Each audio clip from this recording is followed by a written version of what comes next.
Seuraavassa käydään läpi kuuloke korvassa, eli tämmöisen tippikojeen huolto ja hoito. Eli kun koko päivän on kojetta käyttänyt, niin illalla sitten kun ottaa kojeen pois korvasta, on tosi tärkeää, että tulee katsottua läpi tämä koje, että tänne ei ole esimerkiksi vahaa kertynyt tähän tippiin. Ja täällä tipin alla on useasti vielä tämä vahasuoja, sekin on hyvä tarkastaa. Ja lisäksi sitten katsoa, ettei tämä kojeen rungossa ja kojeessa ole mitään likaa.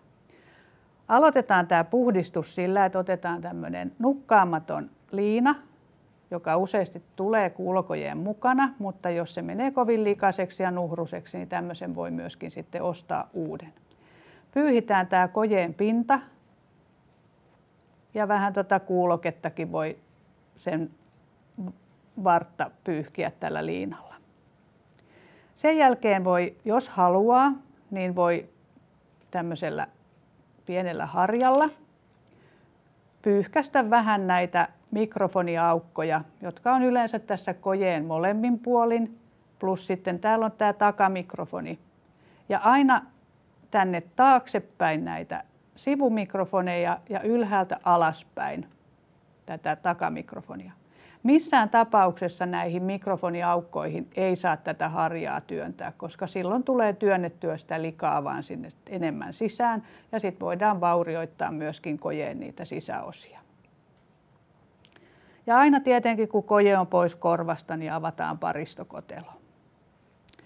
Jos sitten vahaa on kertynyt tähän kuulokkeeseen ja tippiin, niin tippi poistetaan. Sen nypätään siitä ihan, otetaan peukalolla ja etusormella kiinni ja nostetaan. Jos vahasuojaan on kertynyt vahaa, se vaihdetaan. Katsokaa siitä erillinen video, joka me ollaan tehty vahasuojan vaihdosta.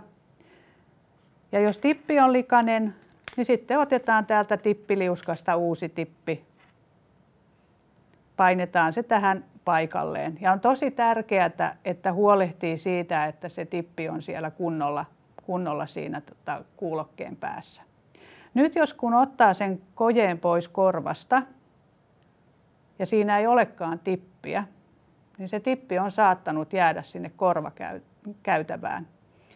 Et jos korvassa on esimerkiksi tuoretta vahaa, se vaha on vähän semmoista kuin liima ja liisteri, se tippi saattaa herkästi jäädä siihen kiinni. Silloin täytyy ottaa yhteyttä sitten sinne joko kuulokojen hankintapaikkaan tai korvalääkäriin, joka voi sitten poistaa sen tipin sieltä korvasta.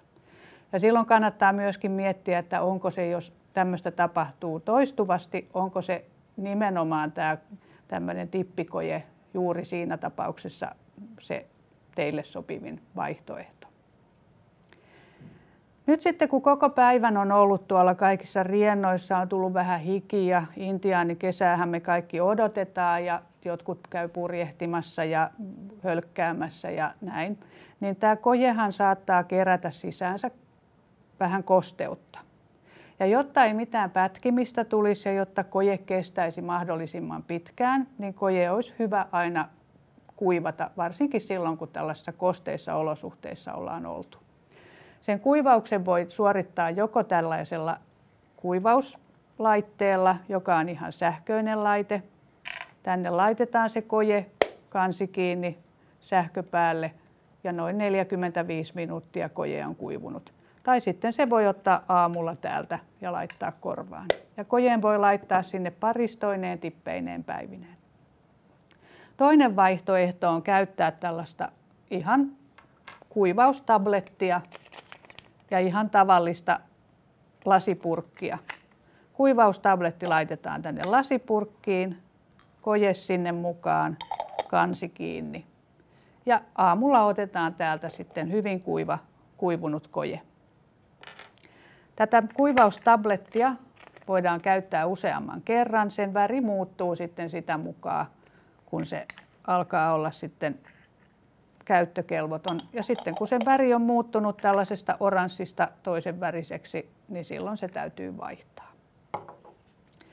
Muistakaa aina, kun vaihdatte tippiä, että käytätte juuri sellaisia tippejä, joita teidän kojeeseenne on määrätty.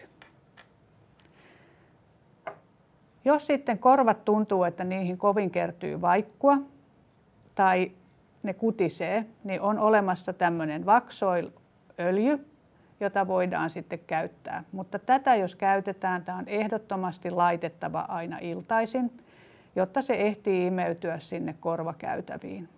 Jos tämän laittaa aamulla, niin sitten on se riski, että se öljy on täällä tipissä tai tuolla vahasuojassa, joka tukkii sitten sen kojeen äänen tulon sinne korvaan.